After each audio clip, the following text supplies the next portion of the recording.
Bashundhara GS সেন্টারে সবাইকে স্বাগত জানাই। তো তোমরা যারা 2022 এবং 2023-এর টেট পাস ক্যান্ডিডেট আছো, তো তোমাদের কিন্তু ইন্টারভিউ খুব শীঘ্রই শুরু হবে। তো কবে শুরু হবে সেই বিষয় নিয়ে আমি অবশ্যই আলোচনা করব, এবং তার পাশাপাশি তোমরা ডেমোতে যদি ভালো স্কোর করতে চাও তাহলে তোমরা কি করবে সেটাও কিন্তু এই ভিডিওতে আমি তোমাদেরকে দেখাবো।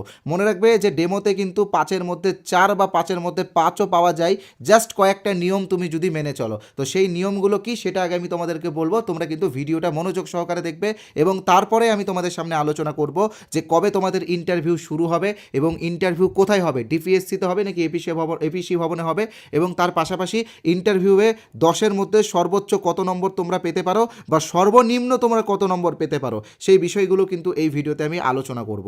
এবং লাস্টে যারা এই ভিডিওটা দেখবে তাদের জন্য রয়েছে 25টি প্রশ্ন উত্তরের একটি ফ্রি পিডিএফ, যে পিডিএফটা বিগত দিনে যে 25টা প্রশ্ন উত্তর প্রাইমারি ইন্টারভিউয়ে সবথেকে বেশি ধরা হয়েছে সেটার উপরে কিন্তু দেওয়া হবে। তো প্রথমে আমি ডেমোর বিষয়টা নিয়ে আলোচনা করছি। দেখো, ডেমোর ক্ষেত্রে একটা বিষয় তোমরা অবশ্যই মাথায় রাখবে যে 2022 সালে যে প্রাইমারি ইন্টারভিউটা হয়েছিল সেখানে কিন্তু ডেমোতে আমরা দেখেছিলাম যে অনেক ক্যান্ডিডেট আছে যারা 5-এর মধ্যে 1 পেয়েছে, অনেক ক্যান্ডিডেট আছে যারা 5-এ 2 বা 3 পেয়েছে, আবার অনেক ক্যান্ডিডেট আছে যারা 5-এর মধ্যে 4 পেয়েছে বা 5 পেয়েছে। তো তুমি যদি 5-এর মধ্যে 4 বা 5 পেতে চাও তাহলে জাস্ট কয়েকটা নিয়ম তোমাকে ফলো করতে হবে। সেই নিয়মগুলো তুমি যদি মেনে চলো বা সেই নিয়মগুলো মেনে তুমি যদি ডেমোটা দাও, তো আমি এখানে তোমাকে 100% গ্যারেন্টি দিয়ে দিচ্ছি তুমি কিন্তু ডেমোতে 5-এর মধ্যে 4 বা 5-এর মধ্যে 5 পেতে পারো। ঠিক আছে? তোমাকে কোনো 1000 টাকার কোচিং সেন্টারে অ্যাডমিশন নিতে হবে না বা 1000 টাকা দিয়ে মক টেস্টও দিতে হবে না।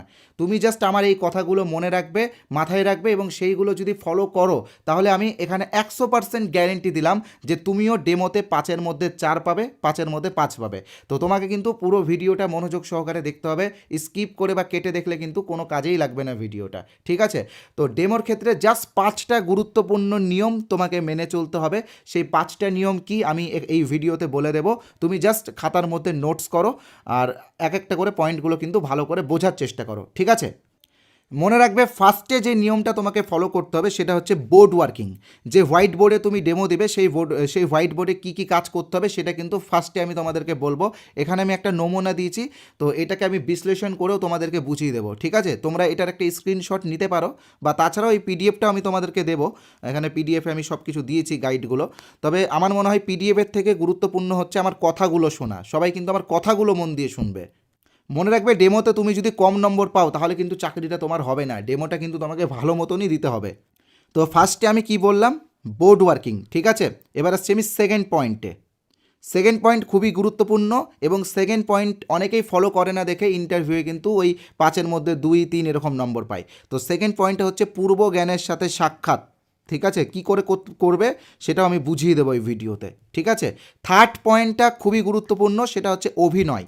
তোমাকে ইন্টারভিউ রুমে গিয়ে অভিনয় করতে হবে। এবার অনেকেই বলে যে অভিনয় তো আমি করতে পারি না, আমার মুখ থেকে মানে আওয়াজ বেরায় না, গলা কেঁপে যায়। তো দেখো, আমি তোমাদেরকে এই ভিডিওতেই শিখিয়ে দেবো কীভাবে তুমি অভিনয়টা করবে বা কীভাবে প্র্যাকটিসটা করবে। ঠিক আছে? কোনো কোচিং সেন্টার লাগবে না, তুমি নিজের বাড়িতেই করতে পারবে। আমি বলে দেবো ট্রিক্সটা। এই ট্রিক্সে আমি তোমাকে বলছি, 2022-এ বা 2020-তে যে ইন্টারভিউগুলো হয়েছে, আমাদের এই ট্রিক্সগুলো ফলো করে কিন্তু প্রায় কয়েক হাজার জন চাকরি পেয়েছে। ঠিক আছে? তাই তুমি এই ট্রিক্সগুলো ফলো করো, তুমিও ভালো স্কোর করবে, তুমিও চাকরি পাবে। এবার আমি তো শিখিয়ে দেবো কীভাবে অভিনয় করতে হবে। এবার তাছাড়াও অনেকেই বলে যে আমি অভিনয় করতে পারবো না, আমার অভিনয় হয় না ঠিকঠাক। তো তাদেরকে একটাই কথা বলবো, তুমি যদি না পারো তাহলে তুমি চাকরি পাবে না। যে করতে পারবে সে চাকরি পাবে, তাই না? সরকার তো তাকেই নেবে যে ভালো ডেমো দিতে পারবে। তো তুমি যদি না পারো তাহলে তুমি চাকরি পাবে না। জাস্ট সিম্পল কথা। ঠিক আছে? তাই সবাই কিন্তু ভালোভাবে অভিনয়টা শিখবে। কিভাবে শিখবে আমি বলে দেবো, কোনো চাপ নেওয়ার দরকার নেই, একদম সোজা বিষয়। চতুর্থ পয়েন্টটা খুবই গুরুত্বপূর্ণ, সেটা হচ্ছে অন্তর্ভুক্তিমূলক শিক্ষা বা ইনক্লুসিভ এডুকেশনকে ফলো করতে হবে। কিভাবে করবে একদম শিখিয়ে দেবো, সহজ এক লাইনে শিখিয়ে দেবো, কোনো অসুবিধা হবে না। এই এক লাইনে শেখার জন্য কিন্তু ইন্টারভিউয়ে 5-এ 5 বা 5-এ 4 পাবে। জাস্ট ভিডিওটা দেখো, এবং তুমি খুবই ভাগ্যবান যে ভিডিওটা তোমার কাছে পৌঁছে গেছে। এবারে আসছি 5 নম্বর পয়েন্টে। 5 নম্বর পয়েন্ট হচ্ছে মূল্যায়ন। অনেকে ডেমো দেওয়ার পরে মূল্যায়ন সংক্রান্ত প্রশ্নোত্তর করে না বলে 1 নম্বর করে কম পায়। তো মনে রাখবে, মূল্যায়নটা ভালোভাবে করতে হবে, এবং মূল্যায়নের ক্ষেত্রে সিসিইকে অ্যাপ্লাই করতে হবে। কন্টিনিউয়াস অ্যান্ড কম্প্রিহেন্সিভ ইভ্যালুয়েশনকে ফলো করে মূল্যায়ন করতে হবে। সেটাও তোমরা কিভাবে করবে আমি শিখিয়ে দেবো, এই ভিডিওতেই শিখিয়ে দেবো, কোনো চাপ নেই। জাস্ট ফ্রি মাইন্ডে ভিডিওটা দেখো, একদম রিল্যাক্স হয়ে ভিডিওটা দেখো, এক এক করে সব শেখাবো। ঠিক আছে? তো প্রথমে যেটা আমরা আসছি বোর্ড ওয়ার্কিং, কীভাবে বোর্ড ওয়ার্কিং করবে, ঠিক আছে। একটা জিনিস মনে রাখবে যে তোমার হাতের লেখা খাতাতে খুবই ভালো, ঠিক আছে, তো সবাই পড়তে পারে, সবাই বুঝতে পারে, তার মানে এটা না যে হোয়াইট বোর্ডেও তোমার হাতের লেখা ভালো হবে। হোয়াইট বোর্ডে কিন্তু অনেকটা বড় করে লিখতে হয়, ঠিক আছে। তাই প্রথমে বাড়িতে একটা হোয়াইট বোর্ড কিনো, 300-400 টাকা দাম নেবে এবং ইমিডিয়েটলি কেনো, কারণ ইন্টারভিউ খুব শীঘ্রই শুরু হবে। 300-400 টাকা দিয়ে একটা হোয়াইট বোর্ড কেনো এবং সেই হোয়াইট বোর্ডে হাতের লেখা প্র্যাকটিস করো, ঠিক আছে। এবার ইন্টারভিউ রুমে গিয়ে ডেমো দেওয়ার আগে তোমাকে যেটা ফলো করতে হবে সেটা হচ্ছে বোর্ডকে সাজাতে হবে। তো মনে রাখবে প্রথমে উপরে যেটা লিখবে সেটা হচ্ছে বিষয়, তুমি যেই বিষয়টা পড়াবে। ধরো এখানে আমি বাংলার উপরে এক্সাম্পল দিয়েছি এবং আমরা চাষ করি আনন্দে, এই কবিতাটির মধ্যে দিয়ে আমি তোমাদেরকে মানে ডেমো দেওয়াটা শেখাচ্ছি, তো এখানে আমি এটার উপরেই বুঝিয়েছি। তো তুমি যদি পরিবেশবিদ্যার উপরে ডেমো দাও তাহলে তুমি এখানে বিষয় লিখবে পরিবেশবিদ্যা, তুমি যদি অঙ্কের উপরে দাও তাহলে গণিত লিখবে, তুমি যদি ইংরেজির উপরে দাও তাহলে ইংরেজি লিখবে, ঠিক আছে। যেই বিষয় তুমি পড়াবে বা যেই বিষয়ে তুমি ডেমো দেবে সেটা কিন্তু এখানে অবশ্যই মেনশন করবে এবং সেটা সবার উপরে। তারপর হচ্ছে বাঁদিকে লিখবে শ্রেণী। তো দেখো আমরা চাষ করি আনন্দে, এই কবিতাটা তৃতীয় শ্রেণীর, তো আমি এখানে তৃতীয় শ্রেণী লিখেছি, তোমরা যেই শ্রেণীর উপরে দেবে সেই শ্রেণীর এখানে নামটা লিখে দেবে, ঠিক আছে। আর তারিখটা এখানে আমি এটা দিয়েছি, তবে তোমাদের যেদিন ইন্টারভিউ থাকবে সেই দিনের তারিখটা কিন্তু দেবে, ঠিক আছে। তারপর এই যে লেখা আছে আজকের পাঠ আমরা চাষ করি আনন্দে, এবার তুমি যদি জল দূষণ পড়াও জল দূষণ, পরিবেশ বন্ধু বোঝাতে পারো, গণিতের ধারণা দিলে গণিতের ধারণা, অঙ্কের ধারণা, মানে যেটা আছে তুমি যে টপিকটা সিলেক্ট করবে সেটা এখানে লিখে দেবে, ঠিক আছে। এর বেশি কিছু লেখার দরকার নেই, জাস্ট এই 4টা টপিক, ঠিক আছে। মাথায় রাখবে, স্ক্রিনশট করে নাও, ঠিক আছে। ঠিক আছে, সব একটু স্ক্রিনশট করে নাও। এবারে আসছি সেকেন্ড স্টেপ, ঠিক আছে। দ্বিতীয় পদ্ধতিতে মনে রাখবে হচ্ছে কি পূর্ব জ্ঞানের সাথে সাক্ষাৎ করতে হবে। তো সেটার জন্য কিভাবে করবে আমি দেখিয়ে দিচ্ছি। দেখো এখানে আমি সব লিখে দিয়েছি, কোনো অসুবিধা নেই। তাছাড়াও আমি তোমাদেরকে বলে দিচ্ছি, লেখাটা গুরুত্বপূর্ণ না, আমার কথাটা শোনাটা তোমাদের জন্য খুবই গুরুত্বপূর্ণ। কিভাবে তোমরা পূর্ব জ্ঞানের সাথে সাক্ষাৎ করবে আমি তোমাদেরকে বলে দিচ্ছি। ধরো এখানে আমি যেটা এক্সাম্পল দিয়েছি আমরা চাষ করি আনন্দে, এই কবিতাটা আমি বাচ্চাদেরকে পড়াবো, ঠিক আছে। তো এটার পূর্ব জ্ঞানের সাথে সাক্ষাৎ কিভাবে করব আমি তোমাদেরকে বলে দিচ্ছি।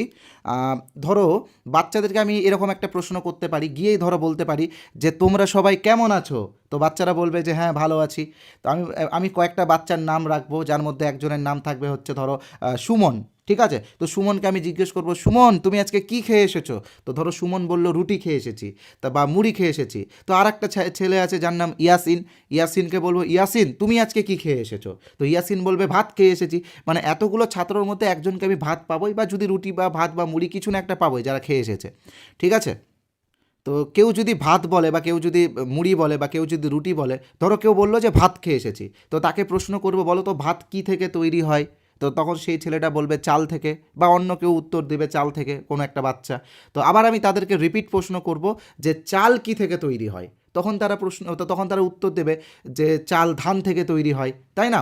তো তারপর আমি তাদেরকে প্রশ্ন করব যে ধান কিভাবে পাওয়া যায়, তো তখন তারা বলবে যে গাছ থেকে ধান পাওয়া যায় বা ধানকে চাষ করতে হয়। এই যে চাষ পয়েন্টে অবধি আমি যে আনছি এটা কিন্তু আমি তাদের সাথে পূর্ব জ্ঞানের সাথে সাক্ষাৎ করাচ্ছি। তো যখনই চাষ শব্দটা আসবে তখন আমরা কিন্তু মূল পাঠে যাব, ঠিক আছে। মূল পাঠ এখানে আছে, মূল পাঠ আমি পড়াবো, তবে তার আগে মনে রাখবে যে তোমাদেরকে একটু অভিনয়টা শিখতে হবে। অভিনয়টা না হলে কিন্তু তুমি ভালো ইন্টারভিউ দিতে পারবে না। তো কিভাবে অভিনয়টা শিখবে আমি বলে দিচ্ছি। আমার কথাটা জাস্ট ভালো করে বোঝার চেষ্টা করো, একদম মন দিয়ে শুনবে। এটা হচ্ছে তুমি যে ডেমো দিচ্ছ, তো ডেমো রুমে বা ইন্টারভিউ রুমে কিন্তু তুমি কোনো স্টুডেন্ট পাবে না। যারা ইন্টারভিউ নেবে তাদেরকেই কিন্তু তোমাদেরকে ছাত্রছাত্রী মনে করতে হবে, ঠিক আছে। এটার জন্য তুমি তাদের কাছে একটা পারমিশন নেবে যে স্যার বা ম্যাডাম আমি কি আপনাদেরকে ছাত্রছাত্রী মনে করতে পারি বা শিক্ষার্থী মনে করতে পারি। তবে এক্ষেত্রে কিন্তু এটা বলবে না যে শুধু ছাত্র মনে করতে পারি বা ছাত্রী মনে করতে পারি, তুমি বলবে শিক্ষার্থী মনে করতে পারি, ঠিক আছে। শিক্ষার্থী মানে ছেলে মেয়ে উভয়কেই বোঝাবে, ঠিক আছে। না তো এখানে আবার কি জেন্ডার স্টেরিও টাইপের বিষয় চলে আসবে, তুমি কিন্তু নেগেটিভ পেয়ে যাবে। প্রশ্নটা এইভাবে করবে যে স্যার আমি কি আপনাদের শিক্ষার্থী মনে করতে পারি, বা ম্যাডাম আমি আপনাদেরকে কি শিক্ষার্থী মনে করতে পারি। তো এই যে যারা স্যার ম্যাডাম আছে এদেরকে কিন্তু তোমাদেরকে শিক্ষার্থী মনে করতে হবে। তো এটাই কিন্তু তোমার সবথেকে বড় অভিনয়, তাদেরকে ছাত্র হিসেবে তোমাকে কল্পনা করতে হবে। তো এটার সবথেকে বড় বা সবথেকে সহজ উপায় আমি বলে দিচ্ছি, যেটা অ্যাপ্লাই করলে তুমি বাড়িতে এইগুলো শিখে যাবে। বাড়িতে যে হোয়াইট বোর্ডটা কিনছো আমি বলে দিয়েছি কিনে নিতে সবাইকে হোয়াইট বোর্ডের সামনে টেবিল রাখবে, বাবা মা দাদু বা যার বাড়িতে ঠাকুমা আছে ঠাকুমা বা কাকা বা ভাই বোন ওদেরকে বসিয়ে দাও, বসিয়ে দিয়ে ওদের সামনে ডেমো দাও এবং ওদেরকে ছাত্র হিসাবে ফিল করো, তাহলেই দেখবে ওই ইন্টারভিউ রুমে গিয়ে এই বিষয়গুলো তুমি নিজে থেকেই অভিনয় করতে পারবে। এবার যারা এটা প্র্যাকটিস করবে না তারা নিজেরাই পস্তাবে। যতই তুমি কোচিং সেন্টার নাও, কোনো কোচিং সেন্টার কিন্তু এইগুলো তোমাকে শেখাবে না, এইগুলো তোমাকে নিজে থেকেই বাড়িতে বাবা মা ঠাকুরদা ঠাকুমা যার আছে যার কাকু আছে তাদেরকে টেবিলে চেয়ারে বসাও, 1 ঘন্টা করে ডেলি তাদের সামনে ডেমো প্র্যাকটিস করো যদি চাকরি পেতে চাও। তো এইভাবে কিন্তু প্র্যাকটিস করো, কারণ ইন্টারভিউ রুমে এই যারা ইন্টারভিউ নেবে তাদেরকেই তোমাদেরকে ছাত্র হিসেবে মনে করতে হবে এবং তাদের সামনেই অভিনয় করে দেখাতে হবে, ঠিক আছে? তো এটা সব থেকে বড় রাস্তা হচ্ছে প্র্যাকটিস। প্র্যাকটিস শুরু করে দাও এখন থেকেই। ওকে, তো এবার আমি আসছি আর একটা বিষয় নিয়ে, সেটা হচ্ছে 4 নম্বর বিষয় এবং খুবই গুরুত্বপূর্ণ একটি বিষয়, সেটা হচ্ছে অন্তর্ভুক্তিমূলক শিক্ষাকে গুরুত্ব দিতে হবে। কোনো কিছু না, এক লাইনে বুঝিয়ে দিচ্ছি, ঠিক আছে? তুমি যে যারা ইন্টারভিউ যারা নিচ্ছে, ধরো এই স্যারগুলো ইন্টারভিউ নিচ্ছে টেবিলে, তো এদের তুমি একটা করে নির্দিষ্ট নাম দেবে। কারো নাম দেবে, ধরো যদি এখানে একজন ম্যাডাম থাকে, ম্যাডামের নাম দিলে হচ্ছে তানজিমা, একজন স্যার আছে তার নাম দিলে গুরপিত, ঠিক আছে? একজন স্যার আছে তার নাম দিলে সুমন। তো এখানে দেখবে 3 রকম কমিউনিটির মানে নাম তুমি দিচ্ছ, একজন আছে হিন্দু, একজন আছে মুসলিম, একজন আছে খ্রিস্টান বা একজন আছে শিখ। তো এরকম এই যে কমিউনিটি 4-5টা কমিউনিটির যে তুমি নাম দিচ্ছ, এর ফলে কিন্তু এটাই তুমি বোঝাচ্ছ যে বিদ্যালয় সবার জন্য, বিদ্যালয়ে কোনো ধর্মীয় ভেদাভেদ থাকে না, কোনো সামাজিক ভেদাভেদ থাকে না, বা কোনো লিঙ্গ সংক্রান্ত কোনো ভেদাভেদ থাকে না, বিদ্যালয়ে কিন্তু সবাই আসতে পারে। তো এইভাবে এইগুলোকে কিন্তু তোমাকে ফিল করতে হবে। তুমি শুধু বলে দিলে যে তার নাম তানজিমা, তার নাম ইয়াসিন বা তার নাম মাহমুদ, এরকম বলে দিলে, বা তার নাম সুমন, তার নাম অভিষেক, তার নাম ওই সোমনাথ, এইগুলো বললে কিন্তু হবে না। সব রকম ধর্মের বাচ্চাদের নাম বলেই ডাকবে, কারণ বিদ্যালয় এমনই একটা প্রতিষ্ঠান যেখানে সকল ধর্মের শিশুদেরকে ওয়েলকাম করা হয়েছে, সকল সামাজিক পরিস্থিতি থেকে উঠে আসা ছেলে বা সকল আর্থিক থেকে উঠে আসা ছেলেকে কিন্তু আনা হয়েছে বা শিক্ষার্থীদের আনা হয়েছে। তাই এখানে কিন্তু তুমি সবার নাম বলবে, সব রকম কমিউনিটির নামের উপরে কিন্তু তাদের একটা নাম দেবে, ঠিক আছে? তো এইগুলো হওয়ার পরে কিন্তু তুমি কবিতা পড়ানো শুরু করবে। যদি পরিবেশবিদ্যা পড়ো পরিবেশবিদ্যা পড়াবে, অঙ্ক পড়ালে অঙ্ক পড়াবে, কোনো চাপ নেই। এই নিয়মগুলো সবার সব কিছুর ক্ষেত্রে একই, মানে এই যে অভিনয় করা বা পূর্বজ্ঞানের সাথে সাক্ষাৎ করা বা বোর্ড ওয়ার্ক করা, এগুলো কিন্তু একই, ঠিক আছে? তো এবার ধরো তুমি হচ্ছে আমরা চাষ করি আনন্দে একটা কবিতা পড়াচ্ছ, তো তুমি টেট পরীক্ষা দেওয়ার সময় এইগুলো শিখেছো যে সমবেত পাঠ করতে হয় কবিতার ক্ষেত্রে। তো সমবেত পাঠ করবে, প্রথমে তুমি বলবে, তারপর তোমার শুনে শুনে শিক্ষার্থীরা বলবে, ঠিক আছে?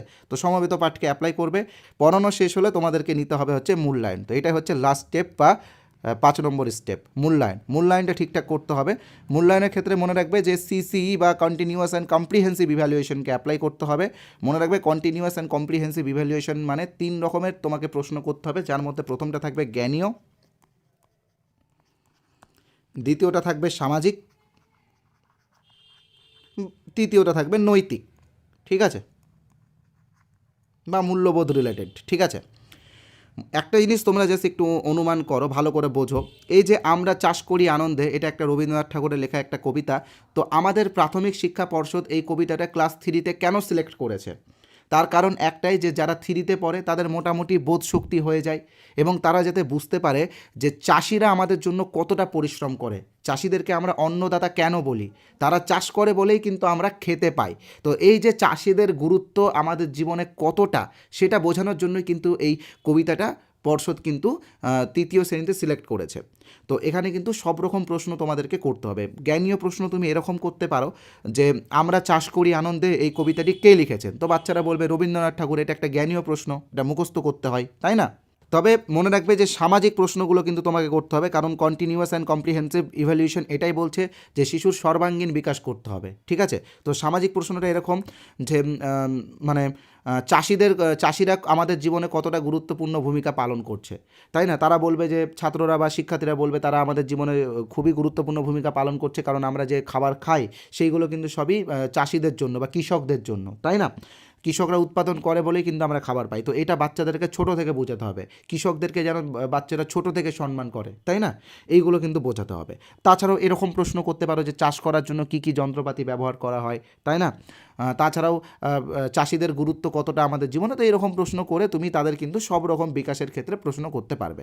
তো এই প্রশ্নের মধ্যে দিয়ে তুমি ইভ্যালুয়েশন করবে এবং তারপরে যেটা তুমি করবে সেটা হচ্ছে, এখানে আমি লিখে দিয়েছি, পাঠদান শেষ হলে অবশ্যই ব্ল্যাকবোর্ড বা হোয়াইট বোর্ডটি ভালো করে পরিষ্কার করবে। তো এখন হোয়াইট বোর্ডেই ডেমো দিতে দেয়, তো হোয়াইট বোর্ডটা ভালো করে পরিষ্কার করবে। অনেকে কি করে, ডেমোটা ভালো দেয়, মূল্যায়ন অবধি সব কিছু ঠিকঠাক করে, কিন্তু বোর্ডটা মোছে না, পরিষ্কার করে না, 1 নম্বর মাইনাস পেয়ে যায়, 5-এর মধ্যে 4 পাই, তাই না? তো 5-এর মধ্যে 5 পাওয়ার জন্য এটা মনে রাখবে যে ভালোভাবে হোয়াইট বোর্ডটাকে মুছতে হবে, পরিষ্কার করতে হবে, ঠিক আছে? সেটা তুমি যেই টপিকের উপরে ডেমো দাও না কেন, এটা কিন্তু তোমাকে ফলো করতে হবে। এবার ইন্টারভিউয়ার যারা আছে বা যারা এক্সামিনার আছে, তারা কিন্তু তোমাকে কয়েকটা প্রশ্ন করতে পারে। তো যেই টপিকটা তুমি ডেমো দেবে সেই টপিকটার উপরে কিন্তু তুমি ডিপ নলেজ নিয়ে নেবে। ধরো এখানে আমরা চাষ করি আনন্দের উপরে আমি বুঝিয়েছি, তো এখানে দেখো এটা প্রশ্ন করতেই পারে যে আমরা চাষ করি আনন্দে কবিতাটি কার লেখা, রবীন্দ্রনাথ সম্পর্কে কিছু বলুন, রবীন্দ্রনাথ কবে নোবেল পেয়েছে? তো 1913 সালে রবীন্দ্রনাথ নোবেল পেয়েছে এবং প্রথম ভারতীয় হিসেবে তিনি নোবেল পান, ঠিক আছে? কোন কাব্যগ্রন্থের জন্য নোবেল পেয়েছেন? এই টাইপের প্রশ্ন কিন্তু তোমাকে একটু খেলানোর জন্য ওরা করবে, মানে লিঙ্ক করে করে ধরবে, ঠিক আছে? এই যে তোমাকে এটাও ওরাও করতে পারে যে চাষ করার জন্য প্রয়োজনীয় জিনিসগুলি কী কী, ধান থেকে কী কী পাওয়া যায়, তাই না? আঘ্রাণ মাসটির পুরো নাম কি? অগ্রায়ণ। তো এইগুলো তোমাকেও ওরা করতে পারে, মানে যারা ইন্টারভিউ নিচ্ছে তারাও কিন্তু এই প্রশ্নগুলো তোমাকে করতে পারে। তো এই পিডিএফটা আমি তোমাদেরকে পৌঁছে দেবো তোমাদের কাছে। কীভাবে পিডিএফটা তোমরা পাবে সেটা আমি বলে দেবো, তোমরা এবার ভিডিওটা দেখো। এবং তোমরা যারা আমাদের কোর্স এখনও জয়েন করোনি, আমি তোমাদেরকে বলে রাখছি। তো দেখো, প্রাইমারি ইন্টারভিউ এবং অ্যাপটিটিউড টেস্টের উপরে আমরা একটি গাইড কোর্স এনেছি। এই কোর্সটা তোমাদের সেলফ স্টাডিকে আরও উন্নত করবে। তো এই কোর্সের প্রাইস কিন্তু অরিজিনাল প্রাইস যেটা রয়েছে সেটা 499 টাকা, তবে আজকে রাত 12টা পর্যন্ত আমরা এখানে প্রায় 50%-এর একটি অফার দিয়েছি। তোমরা মাত্র 251 টাকাতে এই কোর্সটি পেয়ে যাবে। তো যারা এই কোর্সটি এখনও পারচেস করনি, আমি বলবো ইমিডিয়েটলি পারচেস করে নাও। এই 251 টাকা শুধুমাত্র তোমাকে একবারই পেমেন্ট করতে হবে, মাসে মাসে পেমেন্ট করার কোনো ব্যাপার নেই। এবং যদি ভালো ইন্টারভিউ দিতে চাও নিজের উপরে ভরসা রেখে, তাহলে এই কোর্সটা তোমরা ইমিডিয়েটলি নিয়ে নাও। এই কোর্সে আমরা NCF 2005, RT 2009, সর্বশিক্ষা মিশন, নির্মল বিদ্যালয় অভিযান এবং মিড ডে মিল স্কিম সহ ন্যাশনাল এডুকেশন পলিসি 2020, তো এইগুলোর উপরে কিন্তু আমরা ক্লাস দিয়েছি, ভিডিও ক্লাস এবং PDF দিয়েছি। তোমরা এই ক্লাসগুলো দেখলে ইন্টারভিউ রিলেটেড যে প্রশ্নগুলো এইগুলো টপিক থেকে ধরা হবে সেগুলো কিন্তু তোমরা খুব সহজভাবে বলতে পারবে, ঠিক আছে? আর তার পাশাপাশি আমরা 10টা PDF তোমাদেরকে দিয়েছি, যে PDFগুলোতে ইন্টারভিউ রিলেটেড প্রচুর প্রশ্ন উত্তর রয়েছে, সিচুয়েশন বেস প্রশ্ন উত্তরও রয়েছে। তো কীভাবে জয়েন করবে আমি তোমাদেরকে বলে দিচ্ছি। স্ক্রিনে তোমরা যে নাম্বারটা দেখতে পাচ্ছ 8918259248, এই নাম্বারে আমাদের ফোনপে আছে, গুগল পে আছে, পেটিএম আছে, অ্যামাজন পে আছে। তোমরা চাইলে পাশে যে QR কোড আছে সেই QR কোড স্ক্যান করেও পেমেন্ট করতে পারো। ব্যাঙ্কিং নেম সোমনাথ সাহা অথবা বসুন্ধরা দেখাবে। পেমেন্ট করার পরে তোমরা কিন্তু হোয়াটসঅ্যাপে, মানে এই যে নাম্বারটা যেটা রয়েছে 8918259248, এই নাম্বারে হোয়াটসঅ্যাপে পেমেন্টের স্ক্রিনশটটা পাঠিয়ে দেবে। আমরা আমাদের কোর্সে তোমাদেরকে জয়েন করিয়ে নেব, ঠিক আছে? তো যারা জয়েন হতে চাও তাদেরকে বলবো ইমিডিয়েটলি জয়েন হয়ে যাও। 20টা গুরুত্বপূর্ণ ভিডিও ক্লাস এবং 10টা গুরুত্বপূর্ণ PDF তোমরা সঙ্গে সঙ্গে পেয়ে যাবে, ঠিক আছে? তাড়াতাড়ি জয়েন হয়ে যাও। মনে রাখবে আজকে রাত 12টা পর্যন্ত কিন্তু অফার রয়েছে, মাত্র 251 টাকাতে তোমরা এই কোর্সটি পেয়ে যাবে। তো এবার আমি বলছি তোমরা ফ্রি PDFটি কীভাবে পাবে। তবে তার আগে আবারও বলে রাখি, যারা আমাদের চ্যানেলটি এখনও সাবস্ক্রাইব করোনি তারা কিন্তু ইমিডিয়েটলি সাবস্ক্রাইব করে দাও। এতক্ষণে কিন্তু তোমরা বুঝতে পেরেছো এই চ্যানেলটা তোমাদের জন্য কতটা গুরুত্বপূর্ণ। ভিডিওটা অবশ্যই লাইক করবে, কমেন্ট করবে, তোমার কোন টপিকের উপরে ভিডিও চাই বা কোন ক্লাসের উপরে ভিডিও চাই সেটা কমেন্ট করবে, আমরা আনার চেষ্টা করব। ভিডিওটা প্রচুর পরিমাণে শেয়ার করবে, ওকে? আর বেল আইকনে অবশ্যই প্রেস করে রাখবে যাতে পরবর্তী ভিডিওগুলো তোমার কাছে পৌঁছে যায়, ওকে? তো এবার আমি আলোচনা করব তোমরা কিভাবে ফ্রি PDFটা পাবে। তো দেখো, যেই টপিকটার উপর আমি ডেমো দিলাম, এই যে আমরা চাষ করি আনন্দে, এই ডেমোর PDFটা তো আমি তোমাদেরকে বিনামূল্যে দেবো বলেছি। তার পাশাপাশি 25টা গুরুত্বপূর্ণ প্রশ্নোত্তরের PDFও আমি তোমাদেরকে ফ্রিতে দেবো, যেখানে ইন্টারভিউ রিলেটেড 25টি গুরুত্বপূর্ণ সিচুয়েশন বেস কোশ্চেন্স রয়েছে, যেইগুলো বিগত দিনের প্রাইমারি ইন্টারভিউ, যেমন 2016-র প্রাইমারি ইন্টারভিউ, 2020-র প্রাইমারি ইন্টারভিউ এবং 2022-এর প্রাইমারি ইন্টারভিউয়ে সব থেকে বেশি ধরা আছে, সেই প্রশ্নগুলোই আছে। তো এই যে হোয়াটসঅ্যাপ নাম্বার তোমরা দেখতে পাচ্ছ 8918259248, এই নাম্বারে কিন্তু হোয়াটসঅ্যাপে তোমরা SMS করবে, লিখবে INT, ব্যাস, আর কিছু লেখার দরকার নেই। জাস্ট INT লিখে হোয়াটসঅ্যাপে SMS পাঠাবে। তার সাথে সাথেই তোমরা গ্রুপের লিঙ্ক পাবে, 3টা গ্রুপের লিঙ্ক পাবে।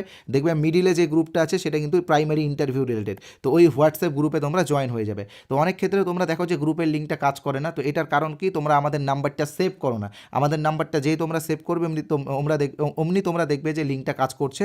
লিঙ্কে ক্লিক করে আমাদের হোয়াটসঅ্যাপ গ্রুপে তাড়াতাড়ি জয়েন হয়ে যাবে। গ্রুপে একটি নির্দিষ্ট সময়ে আজকেই আমরা এই PDFগুলো দেবো, ঠিক আছে?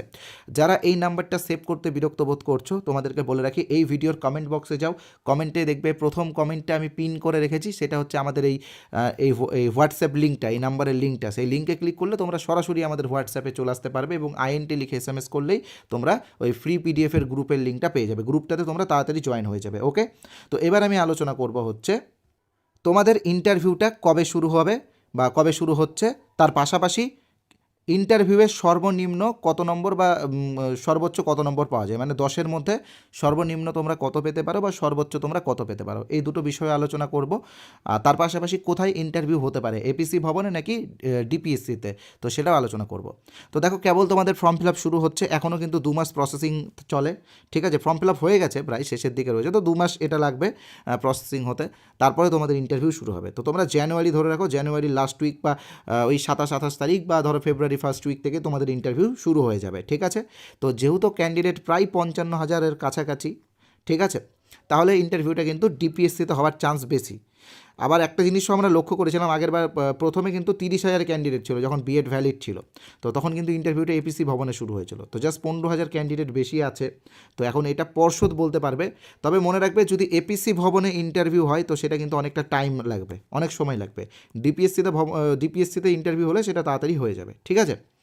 আর একটা বিষয়, আজকের লাস্ট বিষয়, ইন্টারভিউয়ে তোমরা সর্বোচ্চ এবং সর্বনিম্ন কত নম্বর পেতে পারো। ইন্টারভিউয়ে 5 আছে এবং অ্যাপটিটিউড টেস্টে 5 আছে। 22 সালে যে প্যানেলটা আছে সেই প্যানেলটা আমাদের অফিসিয়াল টেলিগ্রাম চ্যানেলে আমরা আপলোড করে রেখেছি, তোমরা চাইলে সেই প্যানেলটা দেখতে পারো। সেখানে স্পষ্টভাবেই তোমরা দেখতে পাবে যে প্রচুর ক্যান্ডিডেট আছে যারা ইন্টারভিউয়ে 5-এর মধ্যে 1 পেয়েছে, 1-এর নিচে কিন্তু কেউ পায়নি। অ্যাপটিটিউড টেস্টেও কিন্তু 1 পেয়েছে, অর্থাৎ 10-এর মধ্যে সর্বনিম্ন তোমরা 2 পেতে পারো এবং সর্বোচ্চ তোমরা কিন্তু 10-এ 10 পেতে পারো। 10-এ 10ও কিন্তু অনেকজন পেয়েছে, ঠিক আছে। এবার ইন্টারভিউয়ে কোনো জালিয়াতি হবে না, কারণ অন ক্যামেরায় তোমাদের ইন্টারভিউ হবে, তাই তোমরা ইন্টারভিউ প্র্যাকটিস করো, সেলফ স্টাডি করো, আমি যে প্রসেসগুলো বললাম সেইগুলোকে ফলো করো, ঠিক আছে, তাহলে তোমরা একটা ভালো ইন্টারভিউ দিতে পারবে। ধন্যবাদ আজকের এই ভিডিওটা দেখার জন্য। ভিডিওটা ভালো লাগলে ভিডিওটা অবশ্যই শেয়ার করবে, লাইক করবে এবং তোমাদের মানে যারা বন্ধু বান্ধবী রয়েছে তাদের কাছেও কিন্তু ভিডিওটা পৌঁছে দেবে, এটা কিন্তু তোমাদের দায়িত্ব। ধন্যবাদ।